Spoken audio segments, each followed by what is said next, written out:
Hey, Chris. What's up? You disgust me. What are you talking about, buddy? You know you love me. Have you seen this? I know. It's pretty adorable. Ugh. Chris, I'll be your Mickey. You stay away from me. Hey, come here, buddy. Bring it in. We're the NOLAnerds plus guest, Hi! and we're here to talk to you about the latest Disney movie, The Jungle Book. Hence the Disney shirts. We sure are. Hey, buddy. No. I mean, I was wearing this for you. I don't know where she came from. I don't want you to be my Mickey. Hey, you do. Oh my god, stop it! Okay. Stop it! Jungle Book. Oh my god. Chris. So the latest live-action Disney film. And Yes. for my money, the only good one. Well, you know, Cinderella was pretty good. Cinderella was fine. Although, okay, to be fair, I have not seen the other ones Then because I that's- did not like them. well, all right. You didn't like them because you didn't see them? Yeah. I didn't like them on principle. Sure. I mean, I understand that. Like, I principle. felt like they were unnecessary. And Whereas you're this one... compromising your principles? Yes. Yes. Well, I'm just saying this one felt like it had a point. Well, yeah. Well, let's Almost because the original Jungle Book didn't have a point. let's be real. The original Jungle Book is not great. It's kind of nothing. Campy? Yeah, it's very much like, hey, let's have a scene with vultures, and then we'll have a villain for no You reason. forget that the vultures were British. And yeah, well, you know, they were supposed they to were be the the Beatles. They were the Beatles. Well, Jinx. I think we're forgetting that the Jungle Book did serve one great purpose. Idris it Elba was- is another villain. No. The original. The original. okay. Because it was a prologue to Tailspin.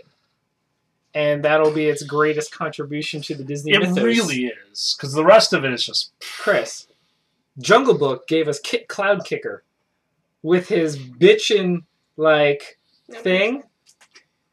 It's his awesome. what? His awesome. No, that's cool.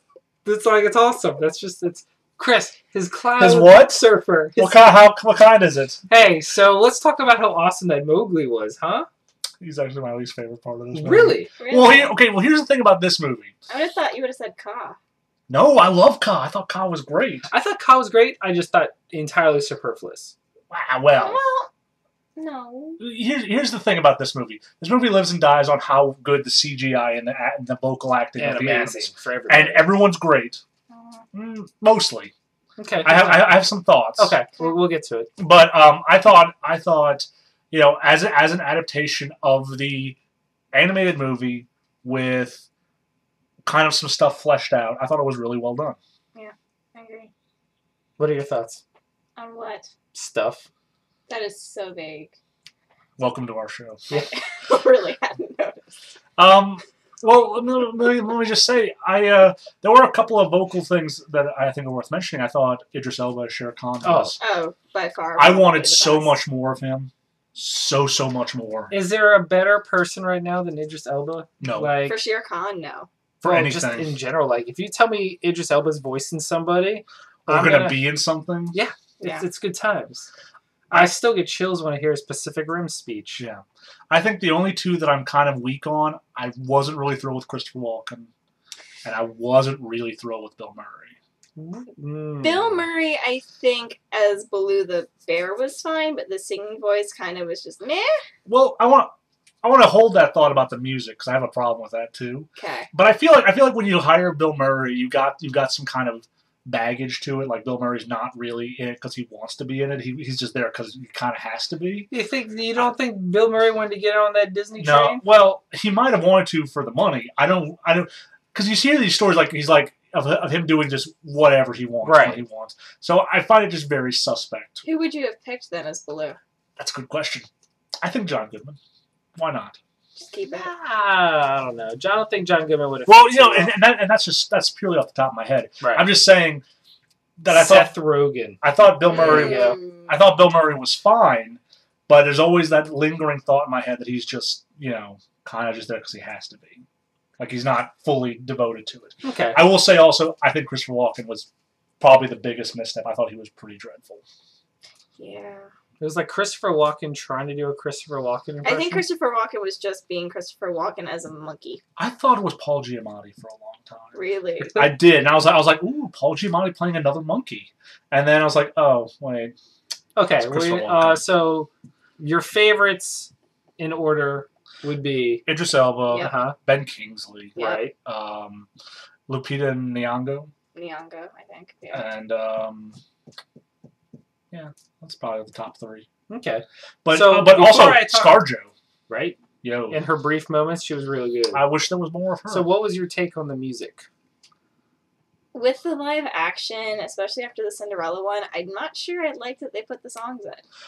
I agree. I had a big problem because tonally, like, the music didn't really fit. I feel like the Bare Necessities song did because Stoner Bear But- was like, that feels like something he would But do at the when they're same just time, chilling. the way the trailer did it and they just had him humming it, I think might have been better as an ode to the movie as opposed to him actually singing it and try to redo the classic. I absolutely agree. And there's a moment, especially with Ka, when they filter in the "Trust in Me" theme into it. I thought that was perfect. And I think Blues, it's kind of not tonally consistent. I think Christopher Walken's version is just Atrocious. That was so far out of left field, and it's so bad that I can't even take it seriously. Like, the original one is so campy that the songs fit together, but when you put 2 really campy songs in what otherwise is a fairly realistic movie... Yeah, you have Shere Khan talking about murdering this child, and then it's like, woo! okay. Yeah. Well, you know what? Those are my biggest missteps. I really enjoyed this as a whole. I mean, I see why they did it. Oh, sure. It's nostalgia, but My it just didn't fit. My biggest misstep is just one of those like movie logic things where You're talking about the bee stinks. No, Okay. no. He should have super been dead though. No, it was more just Oh my the God. next scene they were gone. I'm like, what happened to his bee stings? No, that's not the point. My thing was he ran to get the fire. Then he burned the forest down.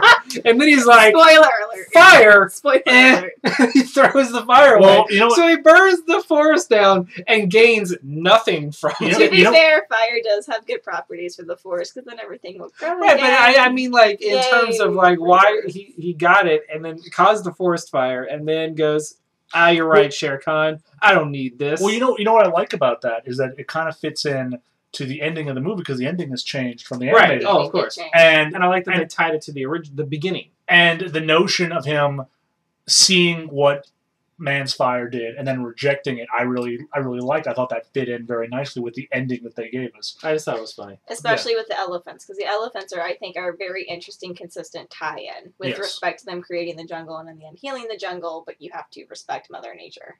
Yeah. Because you have to bow down to them. Boom. Symbolism, man. Yeah. Yeah, I thought that was very nice too. I just really enjoyed the movie as a whole. Oh, It was I did thoroughly too. enjoyable. Yeah. I did laugh at the part where he has his war cry I against saw Shere it. Khan. Yeah, that was so silly when they're like, wolves attack, and they all go, and he's like, ow! Just like, giggle. Yeah, I laughed hysterically.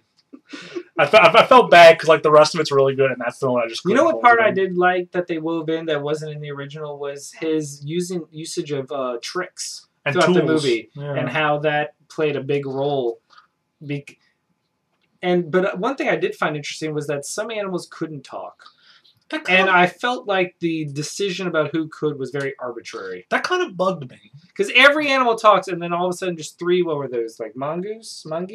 I think they were monkeys. And like the And then some of the monkeys. Some of the didn't talk. monkeys. But some of See, them can. But I'm wondering because he was talking about what parts of the jungle he was from. Like maybe they were different dialects that we just couldn't understand. Like the wolves knew what the rhinos said, and then you got into different territory with the monkeys. But then King Louis kind of knew everything, so maybe he was just. That is true. I wish that was kind of better explained because it just seemed like, well, this monkey's not important, or We whatever. didn't have the budget for more voice actors. No, we blew it all on Idris Elba Yeah, I mean, worth it. Worth and walking.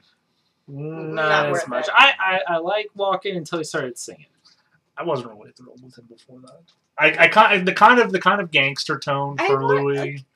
Because Louis is this big figure. He's a heck of a lot bigger than he was in the animated movie. You kind of Yes. expect a deeper, booming voice, not Christopher Walken being goofy. Yeah. If he was King Louis in Tailspin, yes, but not King Louis in Jungle Book. I think he's way too big. I think he's almost absurdly too big for this movie. Okay, he looks like the freaking Yeti in the Everest ride at Animal Kingdom. Just saying. Yeah. He looks like the Yeti in the Animal Kingdom. All right, well, you know what? Let's start out. So what would you say your favorite part of the movie is, each of you? Idris Elba. All right, not character, part of the movie. He's still part of the movie. I actually thought the scene with him and the wolf cubs was very chilling. Oh, For a scene with no real people in it, I thought that was super good. Yeah, that was dark. Super chilling. Because she started freaking out. He's so menacing when he wants to be. He's so transcendently good in this, and you know we heard. I was very affected by the trailer the first time I heard him speak, and I just didn't know we were in for it. He's so good in this. I don't know. I really don't know. Pause. We'll come back to me. It's fine. We can't pause. There's no this pause. is live. There's no. You know what? You go. And then I love the scene with Baloo where he's cutting down the honey. I thought that was really nice. You see, it's just a montage of how when he's finally allowed to embrace his ingenuity, all the stuff he can come up with. And I just thought that was really fun. I really like that they showed that man's village is kind of a shit. Yeah, just like everyone just sits around and drinks. Yeah, and then crap load of fire. Yeah, that fire was not under control. Can we just talk about how they haven't burned down yet? Well, I like the fire, the red flower. That's such a cool name for fire. Yeah. Was that the way they called it in the movie? I don't recall. Okay. Do you know how long it's been since I've seen the Jungle Book? Okay. So that's in King. The most recent thing I've ever encountered with the Jungle Book was the honest trailer about the Jungle Book. Yeah, that's not one of their better trailers, unfortunately. I disagree. Anyway, back to you. Fine. Yeah, I know. I like the wildebeest stampede. Although Lion King? Although Mufasa seems like a total wuss. Right. Because Shere Khan got hit and it was immediately back up as like... True. Man, can you imagine the live-action Lion King movie? That might come out in a couple of years. If this does well. Right. I don't know. You can trim a little... No, I want a live-action Aladdin. Yeah, good luck with that. Well, they're supposed to be doing a Disney origin story just on the genies as a prequel. That's fine. You could trim a lot of Lion King and make it a way better movie, and it's already pretty good. I don't know. I think I'm going to go with the firefight, and I also like the fact that when Shere Khan falls, it's almost a callback to Hunchback of Notre Dame and Frollo. Shut up. They both fall into fire. They both fall into fire. My favorite was Disney's Frodo. Shut up. They kind of get the same aspect where he's falling into the lava versus falling into the fire in the forest. He's like made of oil. Well, we also, he was on the forest floor. It's you don't because know it how just far almost he actually so slick, went down. Chris. Yeah. Oh, God. I hear you. Get it? All right, well, let's do our thing where we give it a score out of 10, and will you buy it, Chris? I'm going to give it like a 9. I really enjoyed it. I thought the voice acting was incredible. The CGI animal effects were very, very phenomenal. Good. To the point where you're not even realizing you're watching CGI. No. You know you are, but you're so immersed. It kind of worked on that. There was no jarring aspects of it where you go, oh, that's some bad CGI. This is like Disney's A game. Aside from the musical numbers, I think this was a really good adaptation of that film. I'd wait and see. I don't know. Let me guess. I'm going to say the Chris. I'll wait for a Black Friday sale. Yeah, except it's never going on sale. I know, because it's Disney. I don't know. We'll see. Score out of 10. I'm also going to go with a solid 9. I think the musical numbers were out of place, and I could not get on board with Christopher Walken. But otherwise, I think it's a phenomenal film. Would you buy it? I buy all the Disney movies, so yes. All right. I'm sorry, what's your score, Matt? That's a 9 as well. Okay. And it's like we're Dancing with the Stars. And heck yeah, I'm gonna buy it. Well, of course. That was never in question. You buy all of the movies. I do. I even bought Transformers: Age of Extinction. That was a mistake. I didn't. Never mind. I stuck to my principles. Good for I thought I wouldn't. I'm so glad you have some. I can't believe you have a principle to stand I know, right? All right, let's wrap it up. I'm Matt. I'm Chris. And I'm Caitlin. And we are the NOLAnerds +1, and this has been Jungle Book. And we are adorable. Stop it. Stop it. I hate your touch. I hate your touch, Chris. No. Fine, I'll press the button. No one gets that.